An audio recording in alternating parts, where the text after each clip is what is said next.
ऋषिकेश की पहचान पूरे विश्व में एक अंतर्राष्ट्रीय योग नगरी के रूप में है। यहाँ के गंगा के तट हमेशा से ही पूरब और पश्चिम के मिलन के गवाह रहे हैं। आइए आपको रूबरू कराते हैं अंतर्राष्ट्रीय योग महोत्सव से, जहाँ दुनिया भर से आए भारतीय योग के दीवाने गंगा किनारे योग के गुर सीख रहे हैं। योग प्रेमियों के बीच ऋषिकेश की पहचान एक अंतर्राष्ट्रीय योग नगरी के तौर पर होती है। यहाँ हर साल होने वाले योग वीक में देश विदेश के कई योग प्रेमियों का जमावड़ा लगता है। हरी भरी वादियों और गंगा किनारे के इस माहौल में कई लोग तो जैसे खो ही जाते हैं।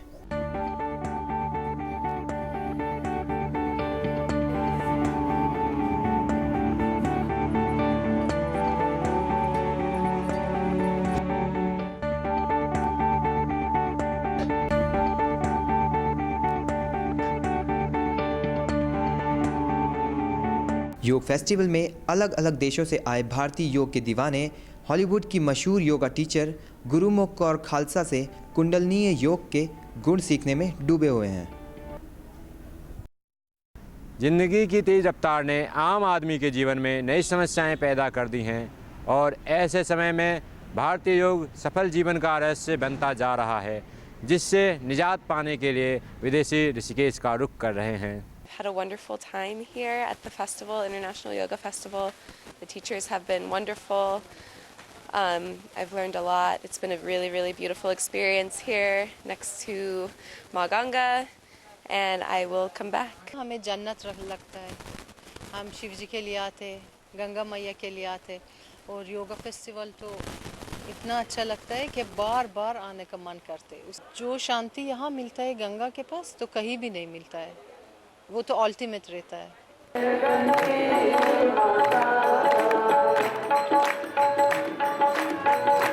गंगा को भारतीय संस्कृति में आस्था और विश्वास का एक अनूठा संगम माना जाता है।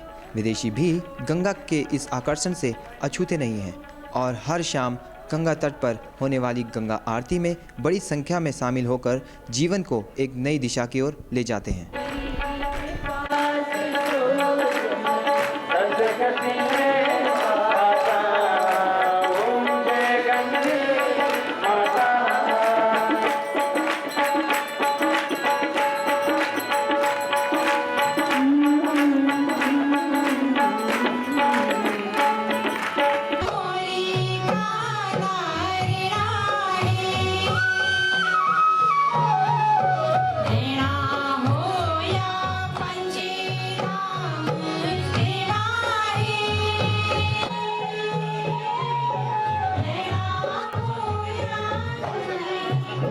योग वीक में हिस्सा लेने आए विदेशी मेहमानों को उत्तराखंड की सांस्कृतिक झलक से भी रूबरू कराया जाता है।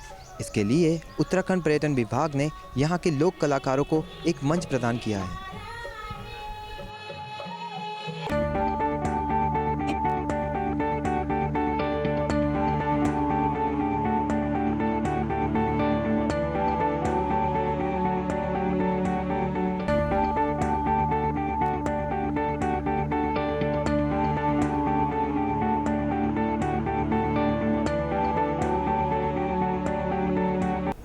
भारतीय योग पूरे संसार में अपनी अलग पहचान बना रहा है। हर साल यहाँ से कई योग गुरु पूरे संसार में योग के प्रचार प्रसार में लगे हैं। इसी के मद्देनज़र उत्तराखंड सरकार ने योग को पाठ्यक्रम में जोड़ने का फैसला लिया है। हम योगा को जो है हम माननीय मुख्यमंत्री जी से ये अनुरोध करने वाले हैं कि उत्तराखंड के जो सभी स्कूलों में, कॉलेजेस में एक पाठ्यक्रम में योग जो है वो नितांत आवश्यक होना चाहिए। तो केवल एक मैं कहता हूँ एक कसरत नहीं है, एक साधना है जो शरीर के साथ मन को भी स्वस्थ करती है। और आज जब जीवन में भटकाव आ गया है, इस भटकाव को दूर करेगी योग, और हम पूरे राज्य में इसको प्रोत्साहित करेंगे और निश्चित तौर पे पाठ्यक्रम में भी इसको डालेंगे।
शिवमणि की ड्रम की धुन पर नाचते हुए ये विदेशी गंगा को स्वच्छ निर्मल साफ रखने के उद्देश्य को लेकर अगली बार फिर मिलने के लिए विदा हो गए।